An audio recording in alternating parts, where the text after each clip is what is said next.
കൊച്ചിയിൽ മാരകായുധങ്ങളുമായി സ്വകാര്യ ബസ് ജീവനക്കാർ ഏറ്റുമുട്ടി. കമ്പിവടിയും വാക്കത്തിയുമായാണ് ഏറ്റുമുട്ടിയത്. കിസ്മത്ത് എന്ന ബസ്സിലെ ജീവനക്കാരും പുളിക്കൽ എന്ന ബസ്സിലെ ജീവനക്കാരും തമ്മിലായിരുന്നു സംഘർഷം. ഡ്രൈവറെ ആക്രമിക്കാനും ശ്രമമുണ്ടായി.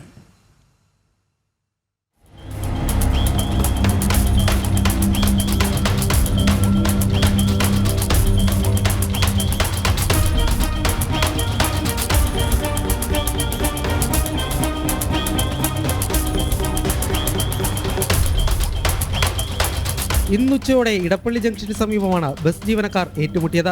കിസ്മത്ത് എന്ന ബസ്സിലെ ജീവനക്കാരും പുളിക്കൽ എന്ന ബസ്സിലെ ജീവനക്കാരും തമ്മിലായിരുന്നു സംഘർഷം. വാക്കുതർക്കത്തിനിടെ ഇരുമ്പുവടിയും വാക്കത്തിയുമായിരുന്നു ഏറ്റുമുട്ടൽ.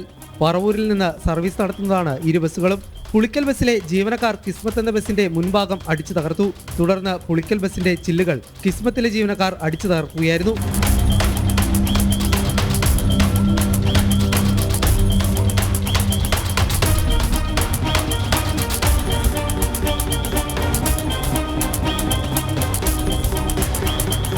സമയക്രമത്തെ ചൊല്ലിയുള്ള തർക്കമാണ് ആക്രമണത്തിലേക്ക് നയിച്ചത്.